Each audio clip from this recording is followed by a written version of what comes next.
Hello again. It's Clive Coltis again. Obviously. It has come to my attention of the national debt ceiling crisis. Well, honestly, I don't really see it as a crisis. Honestly. Okay? Yeah, it's a problem. A crisis? Not so much. Crisis would mean life or death. Yeah, life or death. And honestly, our country isn't really gonna die unless everyone makes it such a big deal that it actually does become life or death. Unfortunately, that's kind of where we're headed.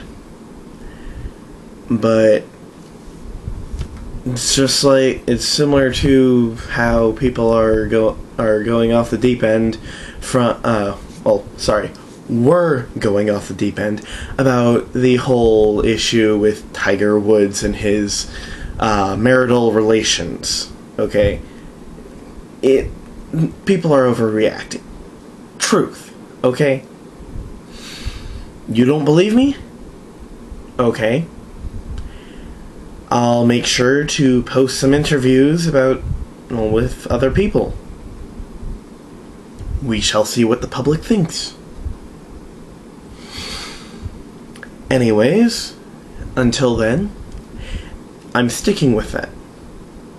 Even after, I'm still going to. Now, what I've been reading in what little bit I've actually skimmed and what I've actually seen in the news is, in the debt crisis, Congress is apparently stuck in trying to make its final decision. What exactly is it that I honestly have yet to find any information about exactly what the problem they're having is?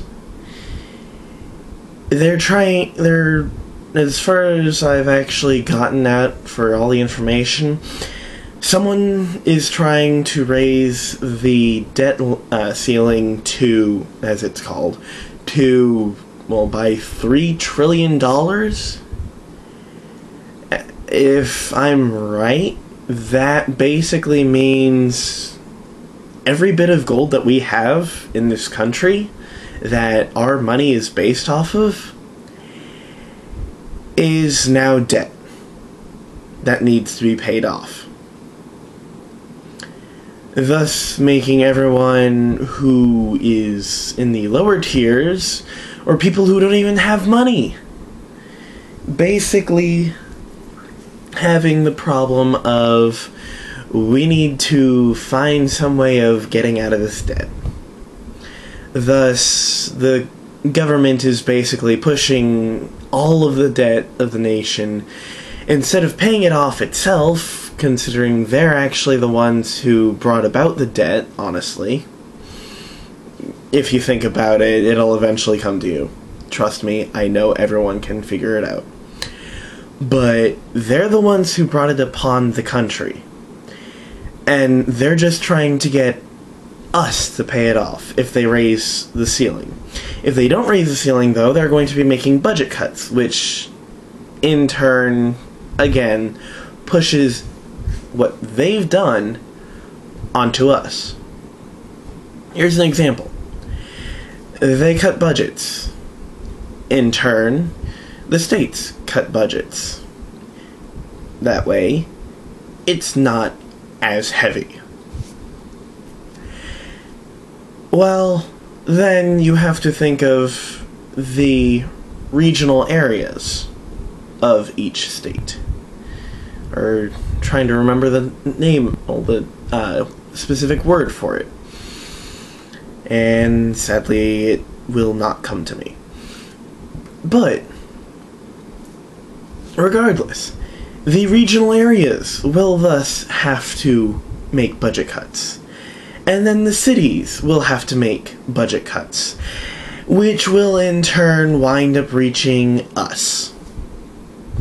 It will hurt our education system, fire department, police department, military.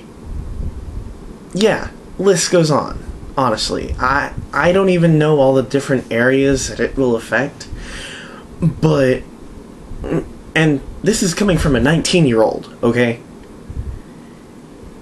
I don't know everything that's going to get cut.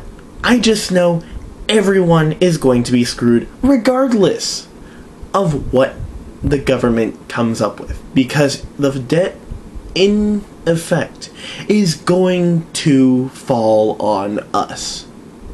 Instead of the government getting up off their butts, coming up with a way of getting rid of the debt, and finally actually having us be back as a mostly debt-free, at least, country.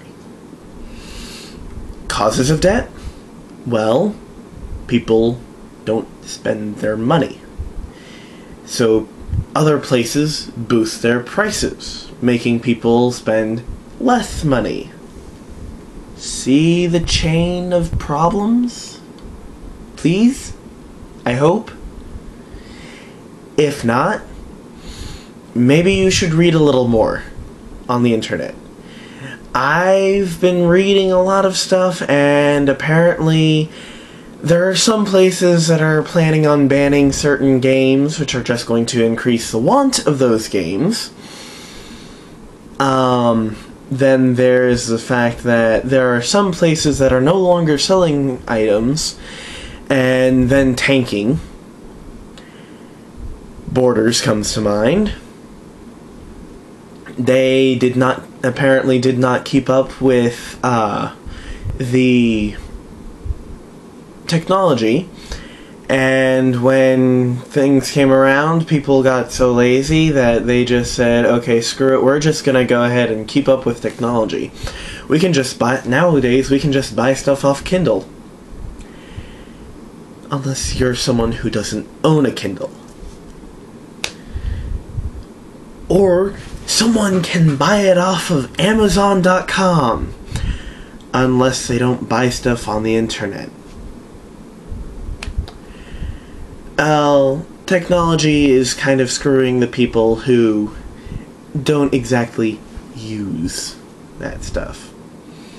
Which, because everyone is turning to the internet now, that's increasing the cost of things bought in person for the excess things, like books, which I don't really see how they're excess, but people consider it excess.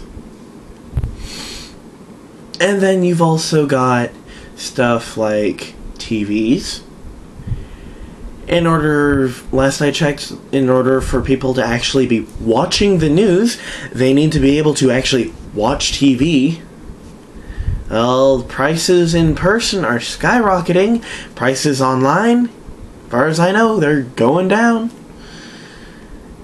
And that's kind of a problem for people who don't buy online. The people that go on to the online stores are going, oh yeah, we're finding all these great deals. Yeah, because technology is dictating we have to go to that. No. Think, people. That is just a small portion of many things that I probably don't even know that are actually affecting people's spending, which also affects, apparently, our debt.